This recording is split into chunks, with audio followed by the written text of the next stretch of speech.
Tenemos la primera entrevista de la ocasión. Pablo Ulloa es el defensor del pueblo. Buenos días. Buenos días, y realmente me siento en un rol diferente, sí, porque a diario los veo y en este caso me siento como un panelista. Este se da esa ventaja, además anda con la corbata negra. Siempre ropa de batalla, el uniforme ante todo. O esta ropa o la camisa blanca de terreno. Mire, el defensor del pueblo no deja de tener constante actividad. Me gustaría iniciar con su opinión, ya dada su experiencia en el cargo, que aunque es corta en el tiempo, usted ha sido muy activo, relacionado con lo que acontece en el Ecuador. Su visión, su opinión a ese caso. Mira, don Luisín, Oscar y Geomar, y gracias por la invitación. Indiscutiblemente, el haber sido presidente de la Federación Iberoamericana de Ombudsman me permitió viajar a muchos países.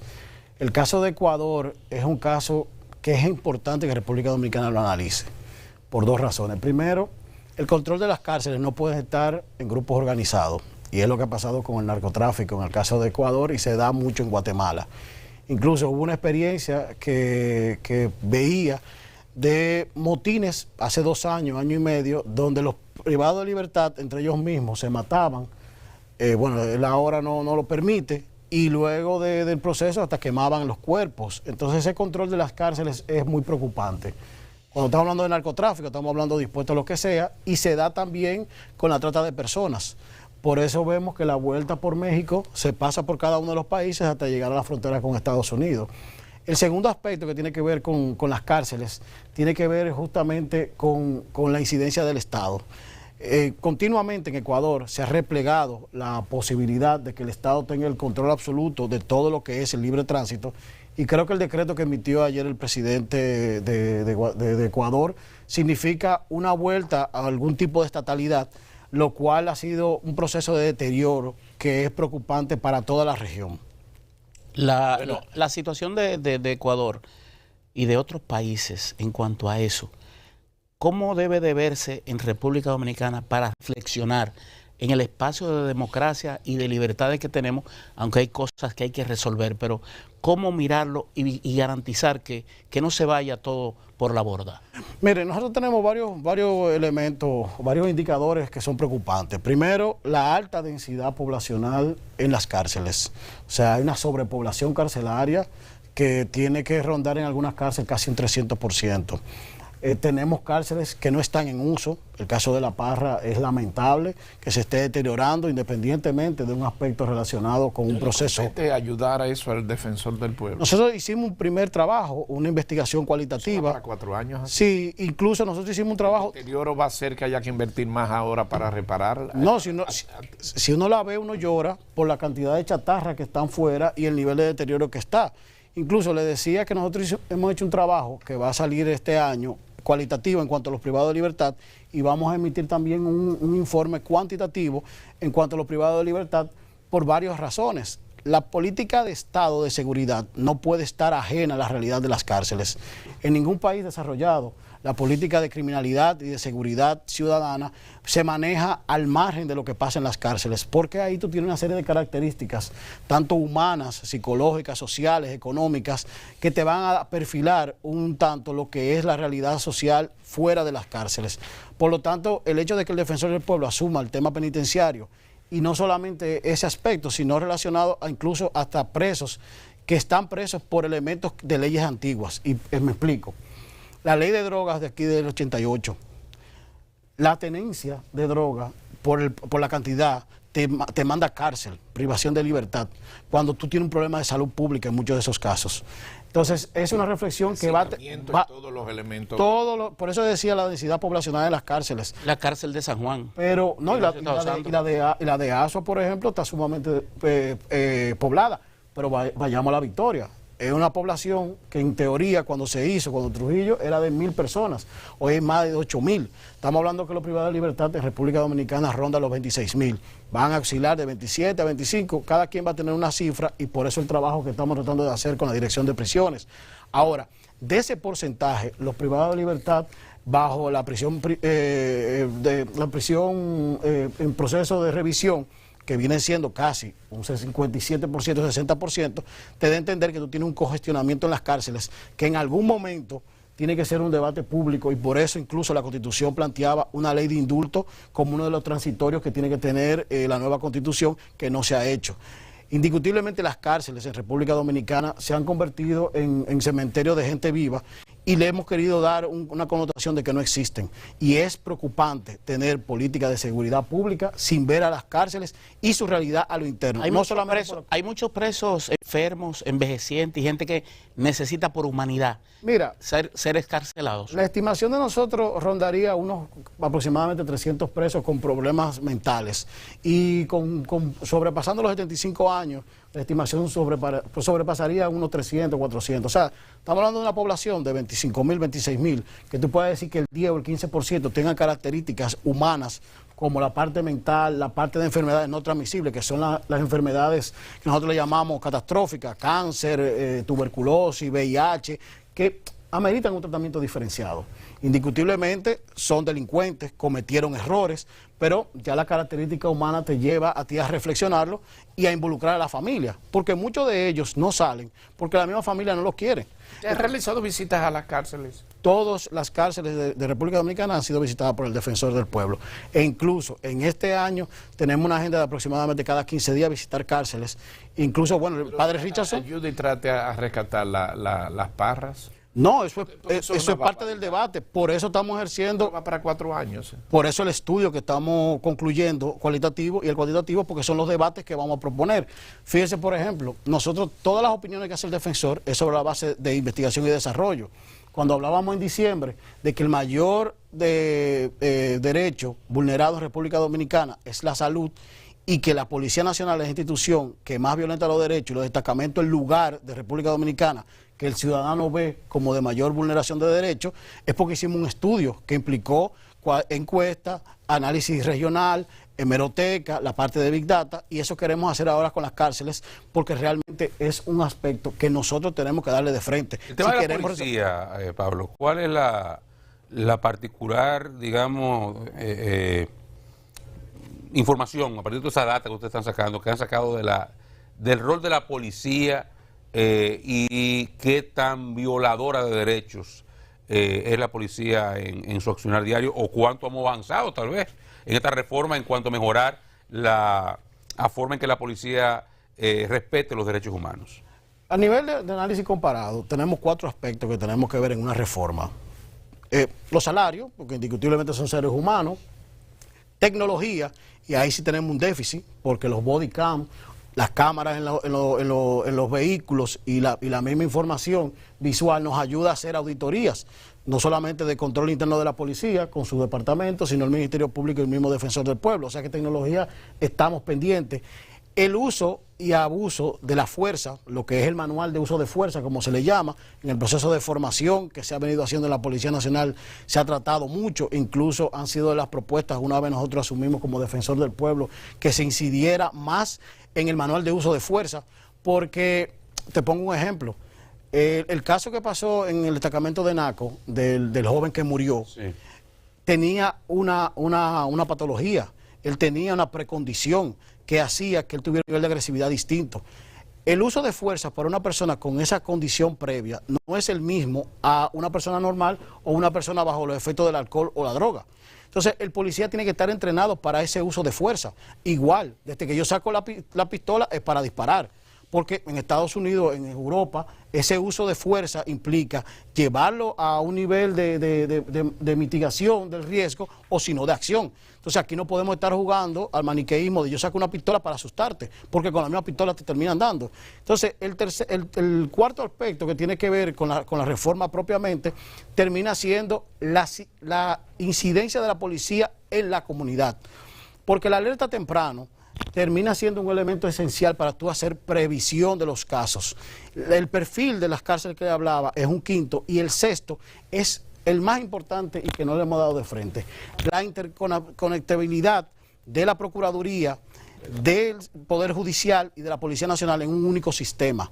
Se ha iniciado a final de año, hicieron un anuncio, se ha discutido el año pasado porque hemos hecho incidencia en que se tiene que interconectar en un único sistema que permita la información veraz para todos los operadores del sistema. Por eso decía Ministerio Público, Poder Judicial y la Policía Nacional, y para que veas, el de mayor eficiencia es el de la Policía Nacional.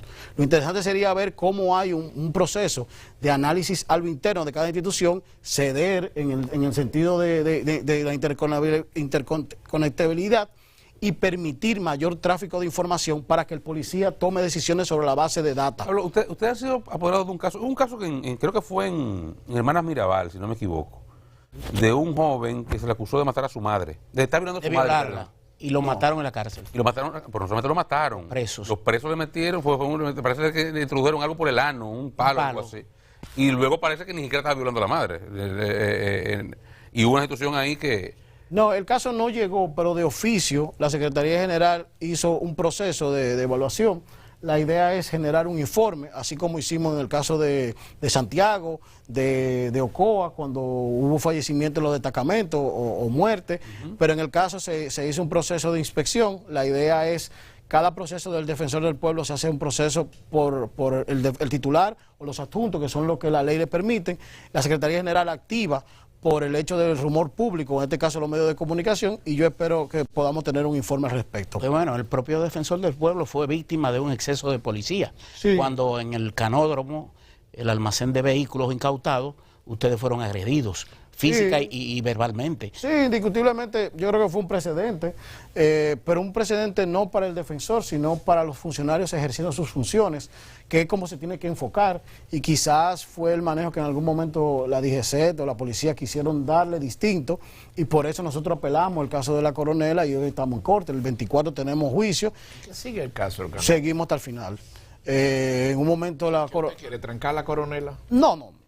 ¿Sabe qué término personal? Ustedes me conocen desde hace mucho tiempo. Pero yo no digo, el defensor del pueblo lleva el caso, entonces el defensor del pueblo va a hacer que tranquen la coronela. El defensor del pueblo va a ejercer su derecho institucional y personal para que exista una sentencia que sea un precedente de régimen de consecuencia en República Dominicana. ¿No la perdonaría? Yo, gracias a Dios, nunca he tenido un elemento de negatividad ni resentimiento contra nadie. Ahora, yo creo en una sociedad que tenga régimen de consecuencias. El imperio de la ley tiene que ser sobre todo, y los civiles, como somos un Estado social y democrático de derecho, tenemos que administrar la democracia sobre la base de la realidad. ¿Estado de fallo queda? Estamos en corte, se apeló en un principio, esa apelación... ¿Hubo condena en primera instancia o absolución? En el caso de los acompañantes, pero vamos, aquí hay un principio de jerarquía, y la orden tiene que llegar del más alto al más bajito. Independientemente de que uno agrediera, hay una orden que sugirió. Por eso decía que el precedente es para la función pública, porque es en la actividad misma del defensor del pueblo. ¿Cuáles son los retos que ustedes te han planteado tú como defensor del pueblo para tu oficina en este año? Nosotros, Dios mediante, este año completamos el ciclo de certificaciones internacionales. Hicimos la de calidad de ISO 9000 en todo lo que atención al ciudadano. Ahora vamos a antisoborno, ahora vamos a government compliance, o cumplimiento gubernamental, y ya como cúspide, y desde el punto de vista institucional es yo creo que lo más alto que podremos lograr, es el reconocimiento por Naciones Unidas, por la ONU, como la mayor institución de defensa de derechos humanos de la República Dominicana. Independientemente tenemos una constitución que nos da ese aval, ya que el defensor del pueblo entre a iguales en sus homólogos, tanto en Ginebra como en Nueva York, cuando se hagan las reuniones mundiales, eso implica un reconocimiento de la labor que se ha realizado. ¿Qué tanto nivel de cultura, de respeto a la figura del defensor del pueblo existe en todos los niveles y estamentos de poder del Estado en República Dominicana? Aquí, si lo vemos como un indicador de eficiencia, cuando nosotros llegamos, apenas el 20% de la administración pública respondía la solicitud del defensor, ya va por un 96%. Si lo vemos como indicador de una encuesta nacional de derechos humanos que hicimos, es lamentable que el último quintil, de 18 a 24 años, el 57% no conoce sus derechos. Yo creo que aquí tenemos que hacer una reflexión profunda de cuál es la formación y la educación que estamos llevando, porque si tú no conoces ni apenas tu constitución, tu catálogo de derechos y deberes, es poco lo que tú puedes hacer por tu sociedad. Por eso nosotros hemos incidido tanto en la Constitución animada, todas las estrategias pedagógicas que han impactado más de 60.000 personas, toda la parte de estrategia con stakeholders o grupos de interés, para poder dar formación y promover una cultura constitucional real. El índice de los derechos humanos, su valoración y cómo anda el país. Nosotros en términos de país, si entramos en la parte general, indiscutiblemente tenemos un gran reto. La democracia de República Dominicana, tanto en febrero como en mayo, tienen 2 pruebas. Gracias a Dios hemos madurado en lo que son los derechos políticos y civiles. Ahora falta poder ampliar ese estado de bienestar que el CONEP leía su publicación y le llama economía del bienestar. Ese estado de bienestar que implica los bienes y servicios que la administración tiene que proveernos por ser ciudadanos, tiene que mejorar, tanto en salud, en educación, en transporte, en trabajo y en vivienda, porque de ahí se basa toda la sociedad. Pero ¿qué pasa?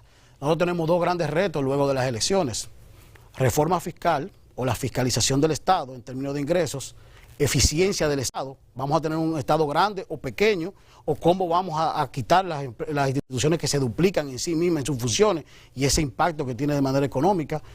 El aspecto relacionado con la seguridad social, cuál es la reforma que vamos a plantear, porque yo veía un debate relacionado con los medicamentos de alto costo y los otros medicamentos, y tú ves que la ley de seguridad social te habla de atención primaria. Pero cuando tú ves las farmacias del pueblo, estamos hablando de 2.000 unidades de atención primaria y 600 farmacias del pueblo. Si tú puedes equilibrar, ya tú tienes medicamentos y atención directa a la población más necesitada, y ya tú tienes una sociedad más saludable. Tenemos el aspecto relacionado con la educación. ¿Qué vamos a hacer realmente con la educación? Porque llevarnos de la evaluación de PISA cada 2 años es un indicador que a veces nos deprime. Pero en ese interín, ¿qué estamos haciendo? Tenemos un pacto eléctrico que hay que aplicarlo, porque es parte también del rigor de una sociedad que paga la electricidad, pero la mayoría de las quejas es por su alto costo. Y la parte de la seguridad, indiscutiblemente, son de los aspectos que salen inmediatamente, uno aborda a cualquier ciudadano. Y mire que yo me dedico 4 días o 5 días a la semana al terreno. ¿Qué visita? Gracias a Dios, incluso me mantengo chateando con ustedes justamente en carretera. Muchas gracias. Le vamos a despedir con este café Santo Domingo que Carolina especial hoy tenemos con nosotros. Pero usted para bailar no tiene problema, que la muestren. Usted para bailar café, sí. Nada, Para bailar con Lucía no le importa salir. Mire, ustedes saben que yo vi una estrategia muy interesante en Jarabacoa, de la parte medioambiental, en base al café, para poder sembrar la falda de la montaña, sí, de una empresa exportadora, que sería interesantísimo también el tema medioambiental, verlo con un enfoque más de la parte económica en cuanto al delito.